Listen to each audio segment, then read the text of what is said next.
एक सुंदर पहाड़ी गांव के पास एक नीलकंठ पक्षी और एक छोटी भूरी चिड़िया रहती थी।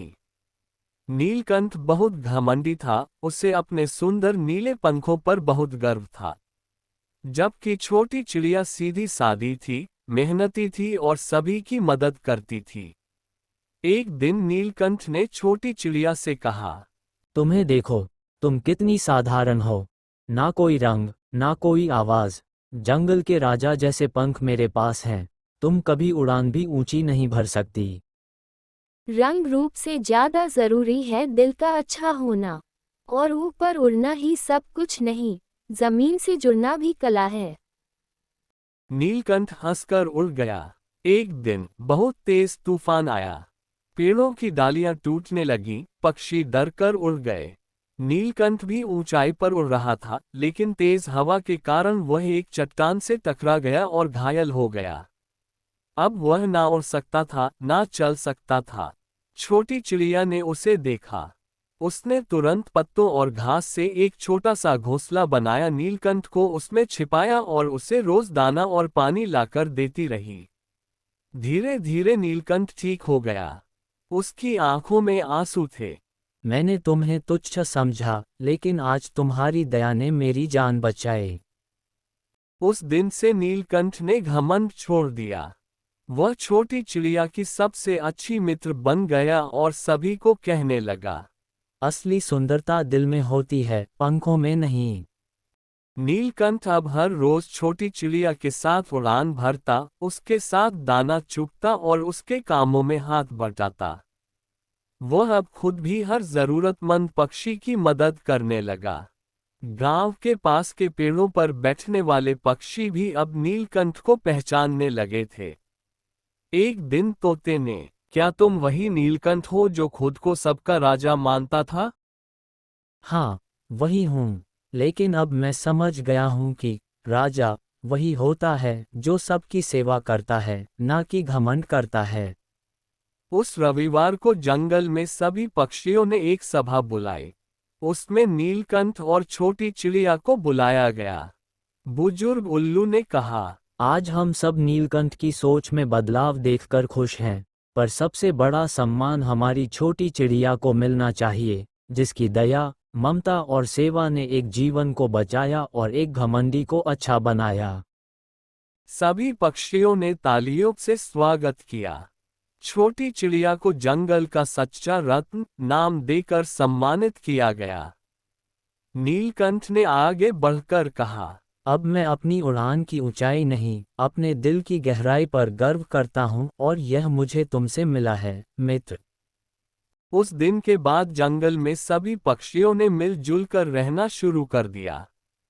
ना कोई बड़ा, ना कोई छोटा, बस सभी एक दूसरे के मित्र और मददगार बन गए। अब जंगल में हर सुबह कुछ अलग होती थी। छोटी चिड़िया और नीलकंठ साथ साथ उड़ते, मिलकर दाने इकट्ठा करते और जो पक्षी बीमार या बूढ़े होते उनकी मदद करते। एक दिन उन्होंने देखा कि जंगल के एक कोने में कुछ नए पक्षी आए हैं। वे थके हुए और भूखे थे। वे किसी दूसरे जंगल से आए थे जहां आग लग गई थी। छोटी चिड़िया ने तुरंत कहा, हमें इनकी मदद करनी चाहिए। ये भी हमारे जैसे हैं, अब ये हमारा परिवार है। नीलकंठ ने हाँ में हाँ मिलाए। दोनों ने जंगल की अन्य चिड़ियों को इकट्ठा किया और सब मिलकर नए पक्षियों के लिए दाना, पानी और पेड़ों पर रहने की जगह जुटाने लगे। नीलकंठ अब जब कभी अपने नीले पंखों को देखता तो उससे अपने पुराने दिन याद आते। वो अब दूसरों को सिखाता। पंखों से नहीं, सेवा से उड़ो। धीरे धीरे इस जंगल की कहानी आसपास के गांवों और जंगलों में फैल गई। एक दिन कुछ इंसान जंगल के पास आए और बोले, हमने सुना है, इस जंगल की चिड़िया सबसे दयालु और समझदार हैं। हम अपने बच्चों को यही सिखाना चाहते हैं। समय बीत गया। अब जंगल में नई पीढ़ी की चिड़िया जन्म ले चुकी थी, छोटी चिड़िया के 2 बच्चे और नीलकंठ के 3। वे बहुत शरारती थे, लेकिन सीखने के लिए हमेशा तैयार। नीलकंठ रोज उन्हें उड़ना सिखाता और छोटी चिड़िया उन्हें दयालु और मिलनसार बनना सिखाती। एक दिन जंगल के पास के गांव में कुएं में आग लग गई। धुआं जंगल की तरफ बढ़ने लगा। नन्ही चिड़िया डर गईं, लेकिन छोटी चिड़िया ने कहा, डरने का नहीं, मिलकर काम करने का समय है। सभी चिड़िया पत्तों में पानी भरकर लाने लगी। नीलकंठ ऊपर उड़कर गांव के बच्चों को बुलाने गया। बच्चों और पक्षियों ने मिलकर आग पर पानी डाला और जंगल को बचा लिया। उस शाम सभी बड़े पक्षियों ने नन्ही चिड़ियों की तारीफ की।